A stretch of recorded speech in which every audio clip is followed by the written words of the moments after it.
The broadcast is now starting. All attendees are in listen-only mode. Hi, my name is Beverly Bolnick, National Sales Manager at NMP, and I would like to welcome you to National Mortgage Professional Magazine's webinar titled Strategic Marketing with Video Content, sponsored and presented by Fast Forward Stories. I would like to thank all of our webinar attendees for taking the time out of their busy days for this very valuable and informative webinar and our ongoing series of webinars. We would also like to thank Fast Forward Stories for sponsoring this webinar and providing us with a great presentation today. Conducting today's webinar is Dr. Matthew Dunn. Matthew holds the first PhD in digital media, which he created and completed at the University of Washington in the early 90s, and an MFA in directing from the University of Texas. He has been a professor, Microsoft veteran, corporate senior VP and CIO, a tech startup CEO, and serial entrepreneur. He's also an award-winning writer, designer, director, frequent public speaker, and inventor with 16 patents to date. He co-founded Say It Visually, the pioneering explanation agency, in 2008, where Matthew holds the title of Chief Explainer. He serves as CEO of the company subsidiary Fast Forward Stories, the video content service for the mortgage and real estate industries. If you have any questions during the webinar, please submit them using the Questions tab of the GoToWebinar console, and we'll try to answer as many questions as possible at the end of the webinar. If we don't get to answer your question, someone from Fast Forward Stories will be in touch with you within the next few days with a response. Also, we will be sending out the PowerPoint presentation and a link to a recording of the webinar to all webinar registrants tomorrow for your future reference. Without any further ado, I'd like to turn things over to Dr. Matthew Dunn, our presenter. Cool. Thank you, Bev, and good morning to the silent crowd out there. It's a little disconcerting to do webinars because I can't see faces and interact in things like that. So we're going to get a bit technical, and it's going to be necessary, and then we'll try and push that over into the strategic. Here's a rough outline of the pieces that I'll be covering this morning. It's morning here on the West Coast, by the way. Why content marketing and why video. This is not about what you do with a camera. This is about what you do with video media assets as a marketer. I want to delve into a couple of key technology concepts behind digital video. They very much affect what's possible and what's important. And frankly, I don't see these things explained very well much of the time. So I think it's hopefully going to be one of the valuable takeaways for you. And then we'll pop from there up to the level you're mostly interested in: marketing strategy, design issues, what kind of content should you have and why, distribution issues, how do you make use of video content, some unavoidable notes about search engine optimization, because you can't really ignore that, and then some of the juicy, interesting things that you can find out really with video, unlike almost any other form of content, one of the things that makes it so immensely powerful. So that's the rough outline of the next 45 minutes or so. So first off, why video content? Dr. James McQuivey at Forrester made the remark a few years back that every video marketer quotes that 1 minute of video conveys as much information as 1.8 million words. It's a little bit roundabout, because if a picture's worth 1,000 words and you've got 30 frames per second, yada, yada, yada, you end up with 1.8 million. While I don't totally buy the 1.8 million, what I do buy is that the form of content we call video, pictures, sound, motion, can be delivered easily and can convey more information in less time than any other form we've got available to us. I'll agree with Richard Branson that time is definitely the new money, and if you're trying to get information across to people, video is the most time-effective way to do it if you've got the right content.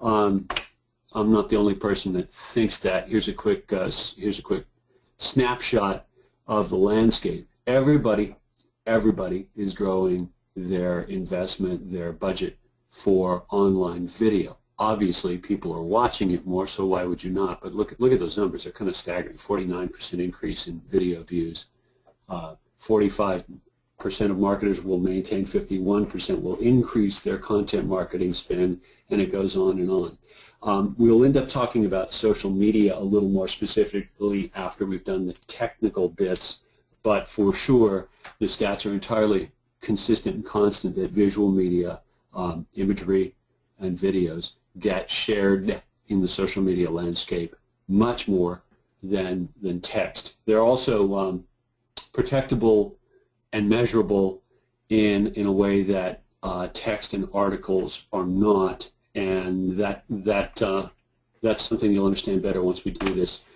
geeky but necessary chalk talk. So I'm going to exit the PowerPoint operating system. Apologies if you thought I was going to stay in the slides, but sometimes it's easier to show things live a little bit.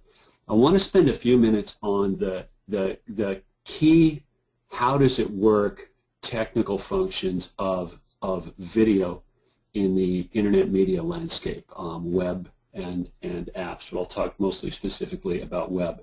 If you know this stuff, great, but it's kind of the fundamentals that affect what's possible that I want to get across here.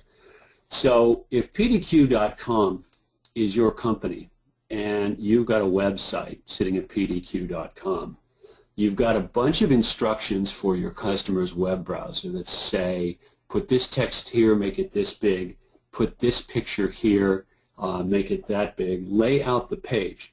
Your customer's end browser does the work of laying out that page from the HTML instructions, the HTML code that your web server sends to them. So far, so good, fairly elementary. Here's the critical point about how video works in that technical landscape. Video is kind of a hack, to be blunt. It's kind of a second-class, oddball form of content in contrast to text and to the way we usually handle images. In point of fact, video on a web page is actually a separate program with instructions to play a piece of media, and usually the program and the instructions come from somewhere other than your web server. Let me use YouTube as an example. If you embed, and we'll go back and see what that term means in a minute, if you embed a YouTube video on your website, what's getting sent to the end user's browser is a set of instructions that say, at this point on the page, please go get some code and some content from somewhere else, in this case YouTube, and play them on the site, play them on the page that you make up. You're sending stuff from your web server, and YouTube/Google are sending things from their web server as well. You're not actually completely in control of what's going to happen in that window. You didn't have to write the video player program that's getting embedded there. And it sounds like a little change, but it's actually a really fundamentally different thing to say. We're getting part of our content from somewhere else. Ditto, if you have video hosting, commercial business video hosting, the video content is probably coming from somewhere else, not coming from your web server.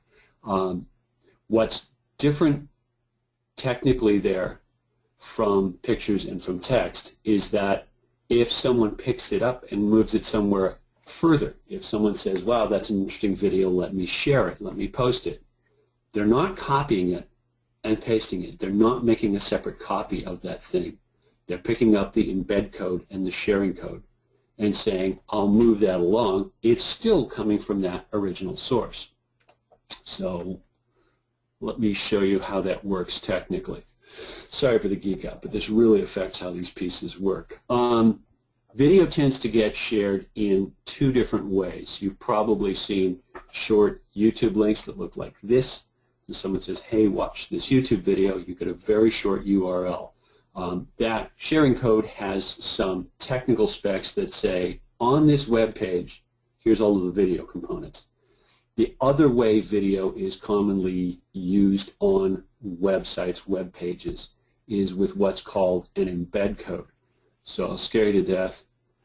There's a long embed code. All of those instructions are, go get that video in that place and play it in this size in this window. The two of them, embed code and sharing code, are fairly closely related. This short form, like the YouTube short sharing code, came later. When YouTube first launched and for the first few years of its existence, when you wanted to share a YouTube video, you got the embed code. You got something that looked a bit more like that scary thing down at the bottom there, like this. And then the set of standards that made it possible to use a really short code and still deliver all of this complex information came later. They were actually driven jointly by Facebook and I think Google as well, the technical standards that make that easier form of sharing possible. And let me actually give you a quick specific view of what's happening there.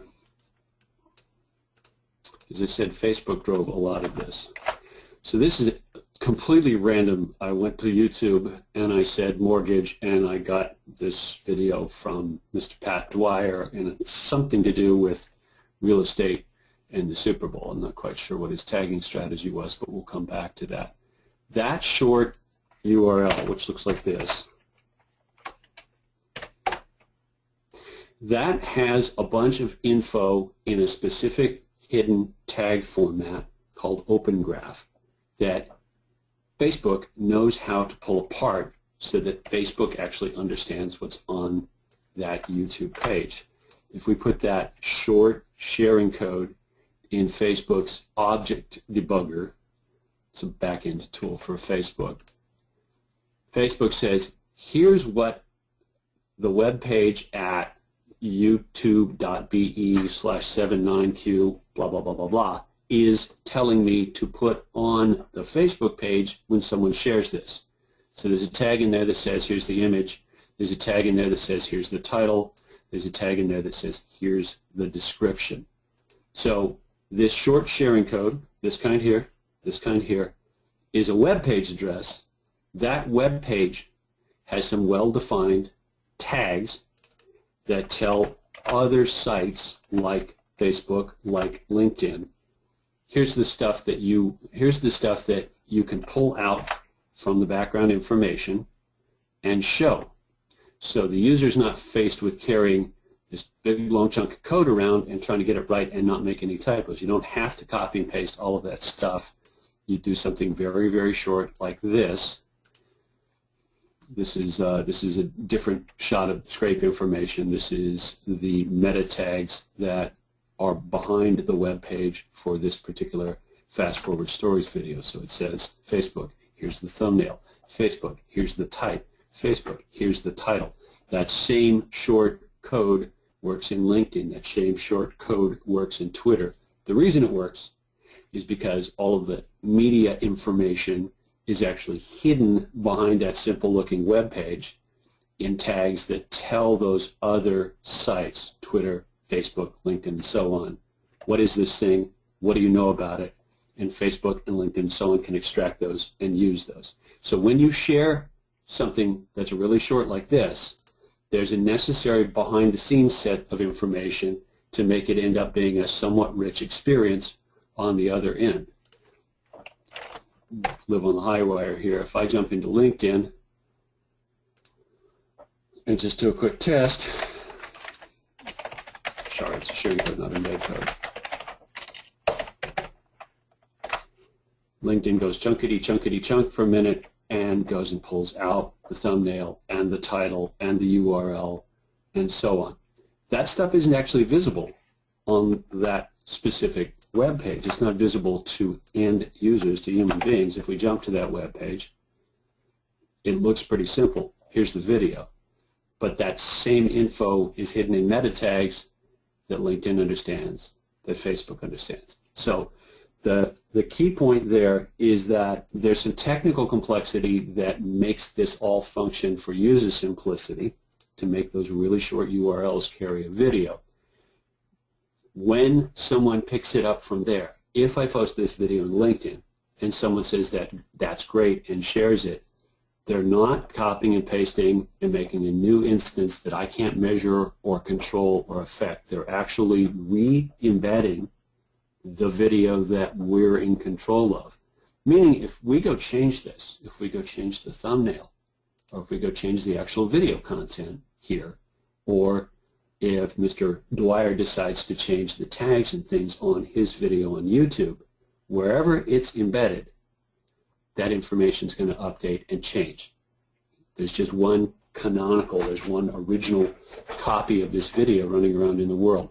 Yes, you can screen scrape video. Yes, you can make copies of video and take them over and run them yourself separately. Frankly, it doesn't happen that often because it's technically kind of difficult. Everybody uses right-click to save images, and everybody copies and pastes articles. But video is just hairy enough and complex enough that it's easier to just go ahead and share the thing. That actually makes it a terrific marketing asset because you stay in control of that content. So we'll come back to that diagram in a bit. Let's go back to the picture here. So whether we're talking about a single video or multiple videos in your set of content assets, here are some do's and don'ts that fall out of that, that set of technical functions. Video delivery, actually making things play well on devices, is still technically tricky and difficult. It's harder than delivering a web page. When a business class video host sends a video to your phone or to your desktop, it's actually doing a bunch of behind-the-scenes things to make that work correctly on each of those devices. It's asking your browser, what size are you? What size is the video window? How fast is the network connection that this is running on? And if it's a platform worth using, it's actually sending the appropriate size and resolution of video to that device. In other words, if I play a video on my desktop, I'm getting sent potentially different frames than if I play it on my smartphone on a slow network connection. So it's necessary at this point in time. Web pages are fairly lightweight. There's not that much information there, and you can more or less blast them down that TCP/IP connection and say, here's the text, here's the pictures, and it'll work. Video is much more of a synchronous experience. You care that it keeps playing without interruption or stutter. You care that the audio stays continuous. So to make that seamless, rich experience, there's some necessary measurement and control of that content. In fact, a good business-grade video host will store copies of videos out at other points on the internet, what's called a content distribution network, so that the nearest, in network topology, the nearest copy of that content can be played and deliver the best possible experience. It's kind of magical that it all just works. So what's my point? My point is that if you've got video content, do not just stick video files on your web server and assume that that's adequate. It won't be. It won't play well. It probably won't have the open graph or schema tags that you want, the ones that I was just showing you earlier that work on LinkedIn and so on. And if it looks like you're saving a bit of budget money by just sticking files on your web server, you're really wasting the video asset with terrible performance. Actually, was helping a client the other day who had a front page video that was set to automatically play when someone landed on his website. So the video right on his home page was terrible. It stopped, it chopped, it dropped. I really couldn't get through it, and I'm on a very, very fast net connection and a high-speed machine. So it's kind of a disservice to his business and to his brand to have that kind of poor experience. So don't do that. Don't put a video file on your web server. Don't let the IT guys talk you into that because they're wrong. That's not the way to do it. What I do recommend is if you're starting to use video content in your marketing, that you have your own control over commercial video hosting, business-grade video hosting. We'll talk about YouTube. It's a necessary part of the landscape here, but I'm making a fairly hard-nosed judgment recommendation here that just parking your video content on YouTube isn't actually what you want to do. YouTube is amazing, technically amazing, and it's got a place in your marketing strategy, but don't make it your solution for hosting. You're really not fully in control of that if you think about it logically for a second. If the program, the embed program that brings the video in, is coming from Google servers, then what comes next or what shows up in that window isn't completely in your control. And there's a second, seems like a little, but it's actually a monumental point about YouTube. The way YouTube works now, and I don't see any signs of them changing this, you can't actually change a video once it's in place. And most of these business-grade commercial video hosts will allow for that. If you've got video content about market conditions and mortgage rates, and you did a great job with it, and people have shared it and gotten it embedded in Facebook pages and LinkedIn and so on, with a commercial video host, you can update that to next week's rates, next week's conditions, and that content will automatically update where it's embedded. If it's sitting on YouTube, you actually wouldn't have the latitude to do that. Once you've uploaded something to YouTube, it gets assigned a URL and an ID, and that's it. That one piece of content has that ID from here on out, and you don't get to monkey with it. In terms of commercial video, business-grade video hosting platforms, we have evaluated just about everybody out there. The short list that you see on bullet 3 is the ones that I'd say to take a very serious look at. Wistia, Vidyard, both very good, especially for marketing. Vidler, Vimeo, coming up fast. Brightcove and Uyala skew a little more towards large organizations, really big corporations with a really big pile of video assets.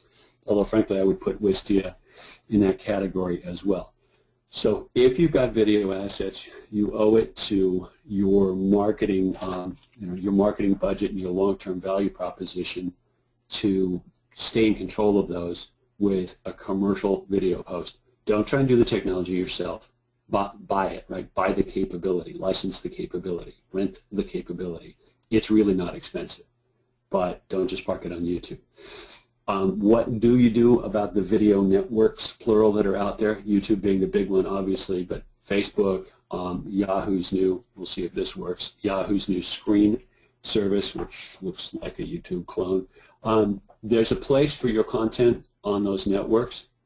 We'll talk about that near the end of this. That's not your hosting solution.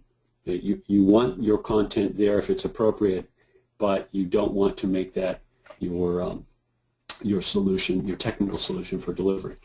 If you really are ambitious and serious about making use of video content, then the other thing that you'd have to look at for the medium to long term is getting the capability on your web properties of putting open graph and or schema tags on your content.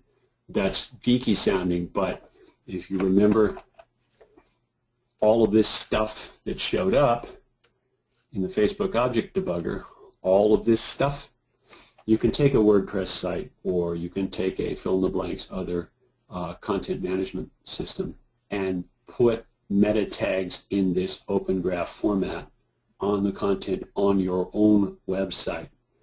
If you do that, you'll get better search results, and your web pages will yield the kind of embed experience that this web page does here on that little LinkedIn demo I just did.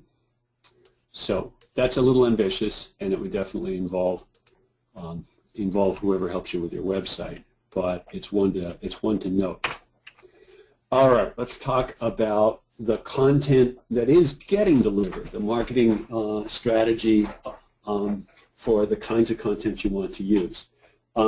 The context for this webinar is content marketing, is putting rich, useful, interesting content out in the world in order to start or build or continue the relationship with your customers. I'm not talking about commercials.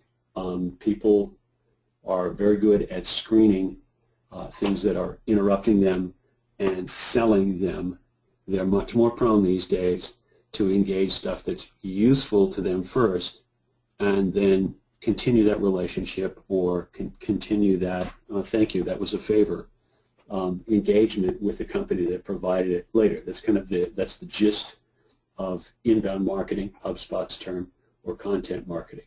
So intent is content, I think, is a very important maxim to keep in mind.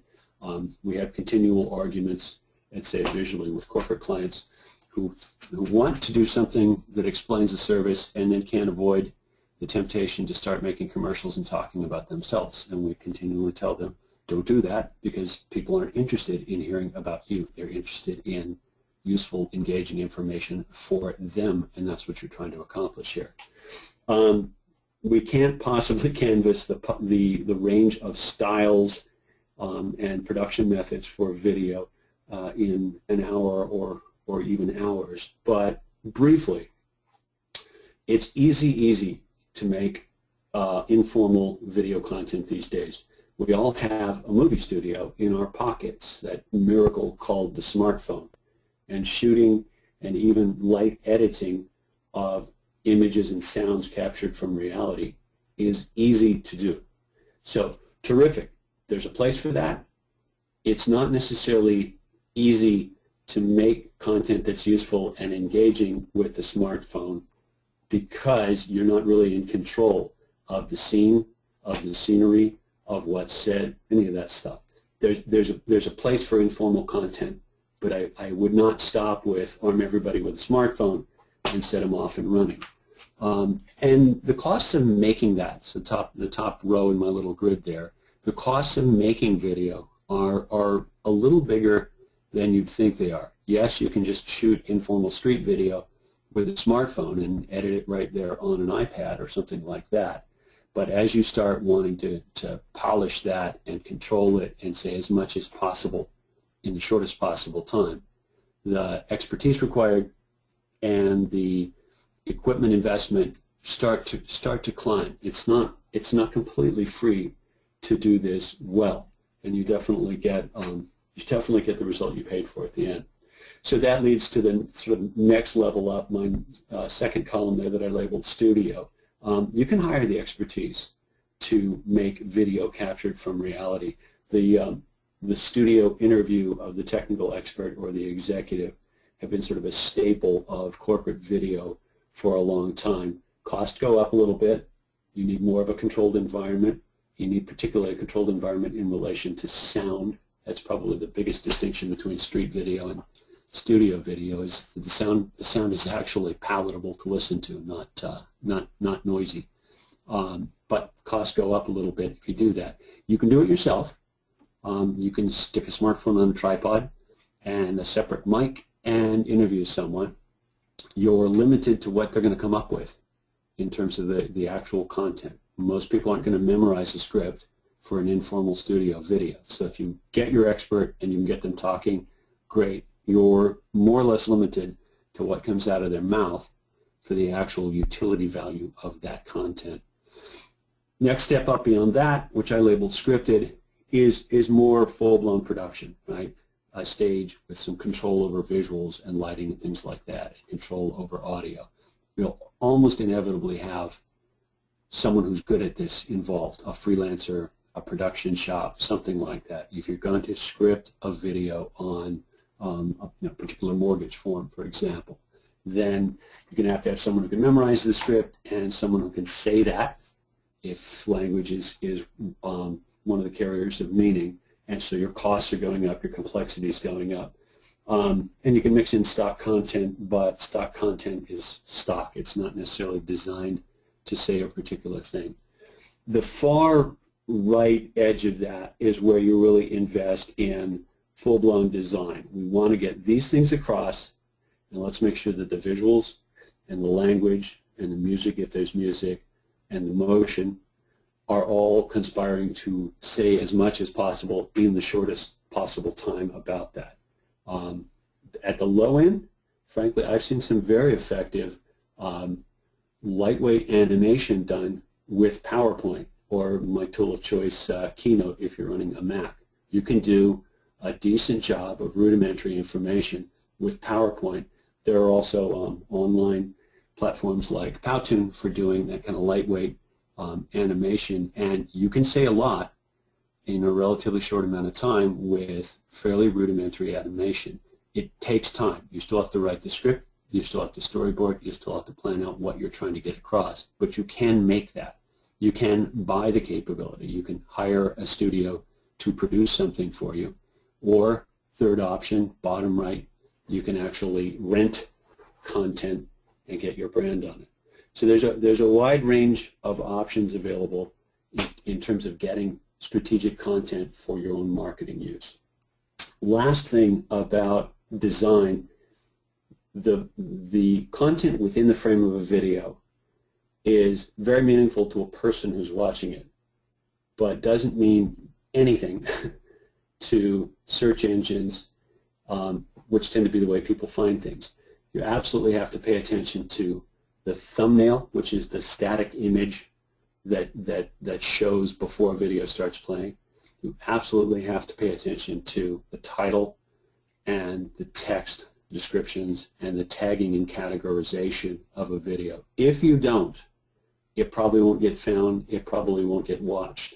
That short YouTube video that I pulled up at random, forget the gentleman's name, has mostly Super Bowl stuff associated with it. He was making a point about selling your house around Super Bowl time, I think, but because he paid very little attention to his title and his description text and his tagging, the things associated with it, or the people likely to find him for that scanty information, might be Super Bowl aficionados with no interest in real estate or mortgages at all. Last quip, length. We're in the attention economy, and shorter is better. If someone wants to put a 10-minute video out there, they're probably wasting 8 minutes of it, because people statistically will start dropping off. The real sweet spot in terms of maximum viewers is 30 seconds. It's very hard to say anything meaningful in 30 seconds. So 3 minutes tends to be a pretty decent upper boundary. It's a balance between how many people will stick around for that length and how much can you get across in a reasonable amount of time.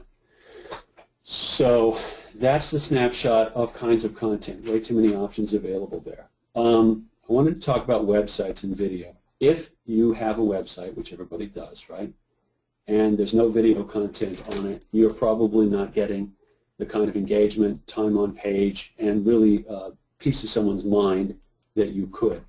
So you should definitely look at getting video content on your website. Whether you make it or buy it or rent it, you definitely want to do that. Frankly, it's getting to the point now where if I land on a website and it's nothing but a bunch of text and a few stock graphics, I just leave, because they clearly don't really care about saying anything useful to me. They just care about getting a website up and going on to whatever it is they do. So no engagement, no time on page. Video is the most expensive form of content for sure in the short term, costs more to produce. Technically, it's not hard to get on a website. I think that, but I do this all day. The reason I bothered to show the embed code and sharing code stuff early on was to make the point that it's not actually a big mystery. It's a fairly standardized world. So you can get video content on your website without a ridiculous effort. It's expensive to have the content in the short term, but it tends to have terrific impact and be valuable in the long term. So you want to focus on long-lived stuff. Spending a lot of budget on something that's inherently going to go out of date in a month is probably not a good idea.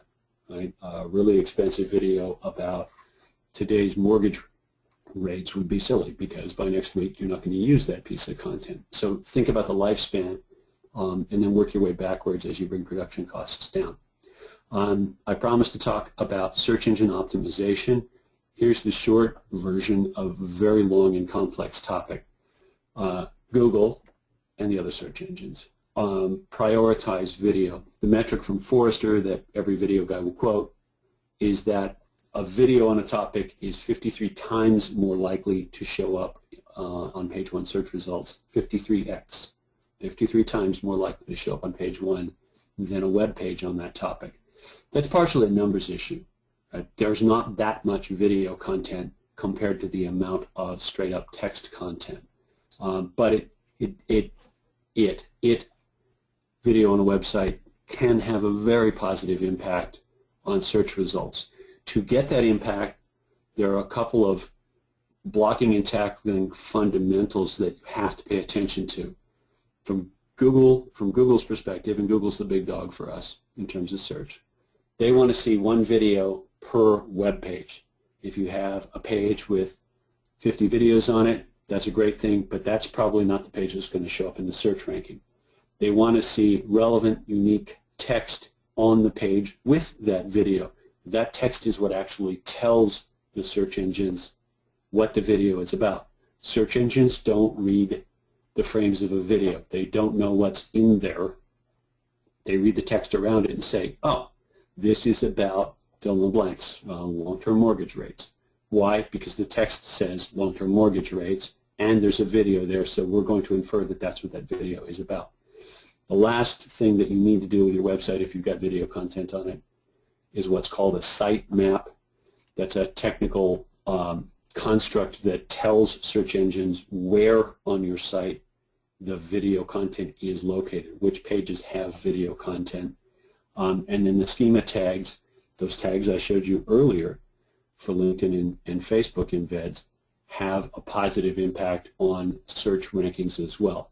You can put video on a site and not do these things, but you won't have the search engine optimization impact that you could get by paying attention to these things. Social media, oh my. As I said early on, the most shared form of content are visuals and video. The more it's personalized, the more it's shared. It's a maxim we work with, and I think our data tends to support that. Meaning, if you're going to have video content, if you can get a version of that video with an individual loan officer's picture and name and email address, they're more likely to post it. And the people who know them are more likely to share it than if it's just a generic corporate piece. I realize that's harder because you're now talking about versions, but you don't have to change every frame to have that sort of personalization impact. You can change the thumbnail and the tail end, for example. On social media, there's a sort of a popular notion that you want a video to go viral. You don't. If it does go viral, it probably has nothing to do with the business objectives of the video beyond just brand exposure. I can name half a dozen videos that I've seen that a million other people have seen. I couldn't name the companies behind them, and I doubt that you could either. It's actually extremely chancy and difficult to have content go quote-unquote viral, and you're not necessarily after that wide range of people. Things go viral because they're entertaining or they're novel, not necessarily because they're useful for a particular need at a point in time. So if you hire a video company, or if you're looking at video strategy and you say, we want something to go viral, I think you should challenge that. I'm not sure that you do.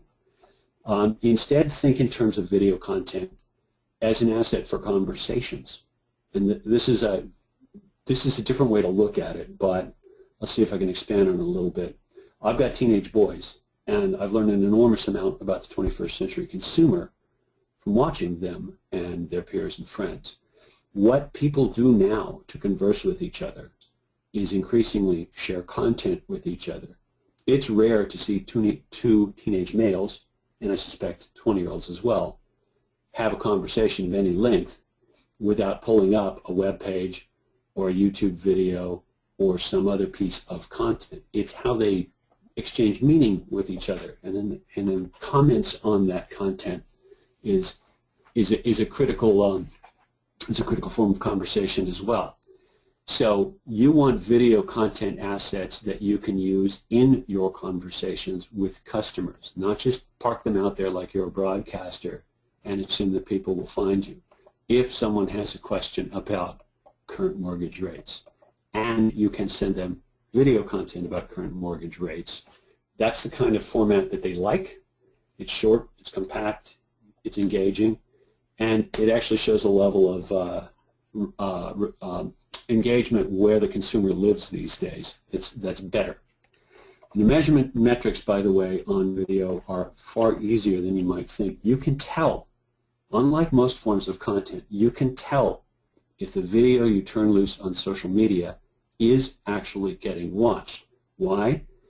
Because as I showed you, the technical underpinnings of video are different. Video tends to come from the source you control, that Wistia hosting platform, or possibly the YouTube version of the video. So unlike articles that you turn loose, blog posts that you turn loose out into the wild of LinkedIn, of Facebook, of Twitter, whatever, you actually can measure your results on social media with video far better, which is good, right? Video is an asset for email and CRM. Absolutely. If an email that lands in my inbox, and email is still probably the most pervasive digital communication, right? Yes, people are on Facebook and LinkedIn, but everyone pays attention to their email. If there's a thumbnail, I'm statistically 2 to 4 times more likely to read that message and click that thing and go to that web page than if it's just text content. It just works. It's visual. It tells me more. It's got some charm. It's not just more homework to read, which is what email feels like these days. There is a technical debate about whether or not video can be played within the email client. It can. We've actually done it with content as well. But for better or worse, the technical standards of email don't make that a reliable outcome. You can't guarantee that even half of the people who get an email crafted to play video right there in the email client will be able to do so. So you have to have a fallback that says, here's the thumbnail and there's the landing page if they don't have the capability to play video right there in their email client. So net-net, I'm not sure I would bother chasing that particular unicorn right now. The technical standards to make video playable in email haven't settled out, and I'm not sure they ever will, frankly. I'm not sure anyone's really motivated to make that happen. And you don't send an email, at the risk of stating the obvious, you don't send an actual video file in email. They're just too big and fat. So the mainstream use of video content in email and CRM is, here's the thumbnail, and it's linked to the page that will play the content. And it works 2 to 4 times at least higher engagement. And it's actually not hard to do if you're using the right platforms. If you're using a Wistia or a Brightcove or something like that, manufacturing drip campaigns or templates for CRM systems so that content becomes part of conversation isn't that hard to do. Isn't that expensive either. Mobile. We're near the end, guys. You think of mobile as the mainstream, not the exception. Obviously, the astonishing rise of the smartphone and penetration of that device into everyone's lives, you've got to be aware of if you're in marketing.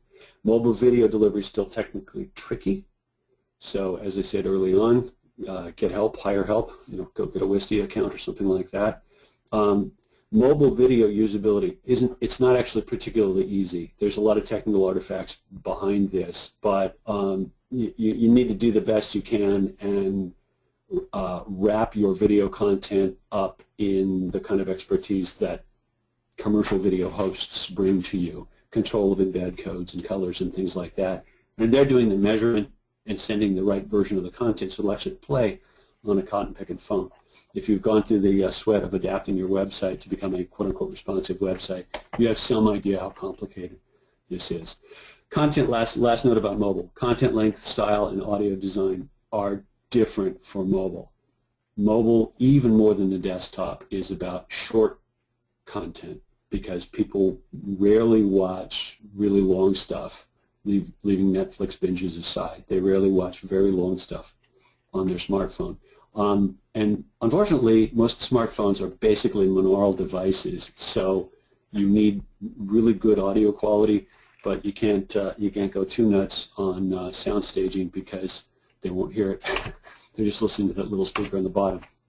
I'm watching the clock. I'm going to wrap this up quickly and tantalize you with the amazing metrics and measurements that video content provides. This is just some snapshots from the back end dashboard at Wistia, but you can see what's being played and when, and it's amazing. You can see who's come back, who's rewatched, who's watched more than one, what section of a video they've rewatched. Like this gentleman from West Lynn, Oregon, third one down, obviously went back and rewatched sections of that video on making a home ready to sell multiple times. That's a good insight about where he or she is, as a prospect and as a customer. I'm going to summarize this very, very briefly. Explanation video in a case study we did for a client was 100 times more effective, 100x more effective at getting views and being shared than the studio interviews that they did for comparable budget. I know I'm biased, but it was useful content. The other stuff was just noise. So here's the summary, and we're going to do Q&A. I think what you want as a strategic control platform for marketing with video is a well-defined set of assets. You need more than one video. You can't solve all your problems with one video. You want to host those in a way, in a place that you control, a Wistia, a Brightcove, a Nuyala account. Put those hosted files on your website. Share those videos with the short social sharing URLs from there out to social networks. Hand your employees a list of URLs and say, here you go, guys. You've got assets for conversations. They can post them on social media. Don't leave that all in marketing's control. You can get embed codes from there and ask your partners to put your videos on their websites. At the same time, take those assets and post them on YouTube. But think of YouTube and the other video networks as an additional channel, not a be-all, end-all solution for video for you. They won't be. The reason I say that more than anything else is that traffic on YouTube stays on YouTube. If someone finds your video on YouTube, they're not going to call you or come to your website. They're going to move on to the next video on YouTube because that's why they're there, to watch videos, plural. And with 100 hours of content being uploaded every 60 seconds to YouTube, it's pretty hard to rise above the noise level. So, fast blast. I think we hand the ball back to Bev, and we do some Q&A. Absolutely. Thank you again for a great presentation. You present a lot of great information. As I had said before to all the attendees, we're going to be sending out the PowerPoint presentation as well as a copy of the recording of today's webinar. So if you missed anything, if you didn't take notes on certain things you wanted to take notes on, and if you know someone who may have missed the webinar and wanted to see it, they'll be able to see it as well. So we're getting a bunch of questions in right now. You can keep sending them throughout the Q&A session. And again, as I had said before, if we don't get to them, we will definitely have someone get back to you within the next few days if we don't get to your question. Back when we were speaking about posting videos on social media, someone had asked, what's the maximum length of the videos you would recommend posting on social media? Yeah, you know, net, that 3-minute boundary is a pretty good guideline. If it's really good, or if the subject really has to be covered in a longer time frame than that, okay. But don't ask how long the video. Ask who's the audience, what's the subject matter, what am I trying to help them with, how do I make this useful, and try to keep it under 3 minutes if you can. We've created a lot of stuff at right about 1 minute. Shorter than that, it's hard to say anything useful. And the view counts on 1 minute content tend to be really quite good. Okay, great. Someone is asking about SEO, and they said that I've always been told you want to share your videos from YouTube to get the extra SEO from Google. Putting videos in a playlist was suggested to keep from having your audience redirected to another source from YouTube. Does it affect your SEO negatively to not have your video pulled from YouTube in the eyes of Google? That's a very good set of questions, by the way. Very fast-moving and tricky landscape. Google's actually getting, they're always getting sued, but they're actually getting harassed right now, and I think justifiably, because there's some pretty clear evidence that they're biasing search results in favor of themselves. I mean, they're a business, they're free to do that. So since Google owns YouTube, they don't tell anybody, by the way, how the magic works behind the scenes of the search engine, but those of us in this field think that there's a bias towards YouTube video in search engine optimization results. So you could argue, if SEO is your goal and your main goal, that posting your video on YouTube and then using that embed code on your website might improve your search results. However, let me finish that. You still need to do sitemap and tagging, and most people who post YouTube videos on their websites don't bother with that, so they're not going to get the SEO results out of that YouTube video. You can do the same thing with Wistia Brightcove, Uyala hosted video, and do the job of sitemap and tagging and get the result. The other thing I'd say is this. One, there are quite a few companies that block YouTube video in their network. So if you've got a video on your homepage and it's hosted at YouTube, you may have a big gaping hole in your website, which is not going to look particularly pretty. Okay? Two, there's no guarantee that Google wouldn't change the policies at YouTube and start showing commercials on your website from that YouTube embed. No guarantee at all.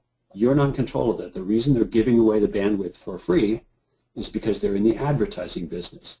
So I really don't recommend it. And I think if search engine optimization is important, but it can't be more important than your actual customers and prospects experience, or you kind of got things backwards. One man's opinion. Okay. Great. Someone asked, do you have any guidance on embedding calls to action in video? Yeah, it's a very good thing to do, and one of the reasons you want to use a commercial video hosting platform, doing that, controlling that, changing that is quite easy.